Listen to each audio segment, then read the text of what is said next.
Assalamualaikum warahmatullahi wabarakatuh. Selamat datang di mata kuliah akuntansi keberlanjutan bersama saya Amri Firmansyah. Dalam kesempatan kali ini saya akan mengulas tentang tantangan dan prospek masa depan akuntansi keberlanjutan.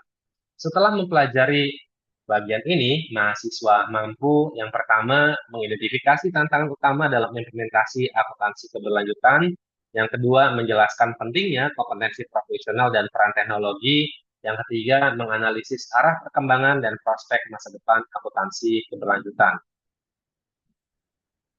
Beberapa tantangan yang dihadapi perusahaan dan akuntan, yang pertama adalah keterbatasan sumber daya manusia yang memahami pelaporan keberlanjutan. Yang kedua, tidak adanya standar tunggal pelaporan keberlanjutan.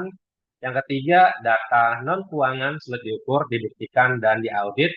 Yang keempat adalah resistensi manajemen terhadap pelaporan non-keuangan. Berkaitan dengan harmonisasi standar, terdapat adanya beberapa tantangan.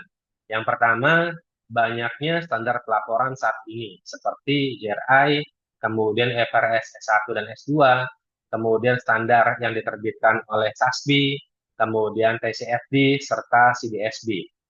Nah, kondisi tersebut mengakibatkan kebingungan dan beban pelaporan ganda apabila menggunakan lebih dari standar pelaporan. Oleh karena itu, diperlukan adanya upaya harmonisasi di mana terdapat adanya konsolidasi yang sudah dilakukan oleh International Stability Standard Board. Kemudian yang kedua, adopsi standar internasional oleh lembaga nasional seperti OJK di Indonesia dan IAI. Berkaitan dengan pelaporan keberlanjutan, akuntan dituntut untuk memahami isu lingkungan dan sosial secara mendalam. Yang kedua, menguasai pelaporan non-keuangan dan prinsip keberlanjutan. Dan yang ketiga, berperan sebagai penjamin kualitas informasi keberlanjutan. Sehingga dibutuhkan pengembangan kurikulum di lembaga-lembaga pendidikan atau di institusi-institusi pendidikan, pelatihan, dan sertifikasi keberlanjutan. Laporan keberlanjutan tidak lepas dari peran teknologi itu sendiri, ya. Nah, teknologi mempercepat akuntabilitas keberlanjutan seperti big data ini dapat dimanfaatkan untuk melakukan pengumpulan dan analisis dampak ESG, kemudian blockchain berkaitan dengan transparansi rantai pasok, kemudian artificial intelligence dapat digunakan untuk mendeteksi anomali dalam data laporan keberlanjutan ataupun ESG, ya. Nah, tantangannya adalah biaya investasi, integrasi sistem, dan keamanan data dirasa sangat besar ya oleh perusahaan. Kemudian terdapat adanya peran pemerintah dan regulator berkaitan dengan pelaporan keberlanjutan.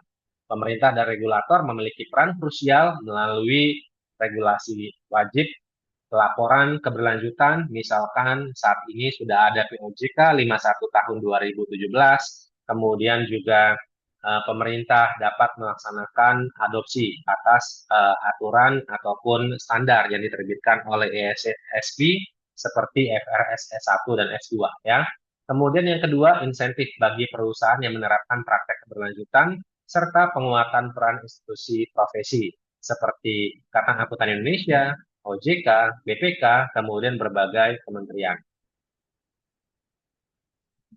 Berkaitan dengan akuntansi keberlanjutan, terdapat adanya prospek di masa depan, ya, di mana akuntansi keberlanjutan akan menjadi standar praktik utama di masa depan.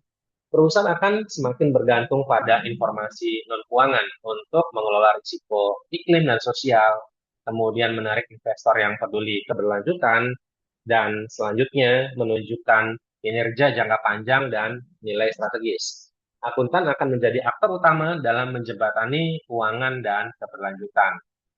Nah, berdasarkan materi ini terdapat adanya beberapa kesimpulan.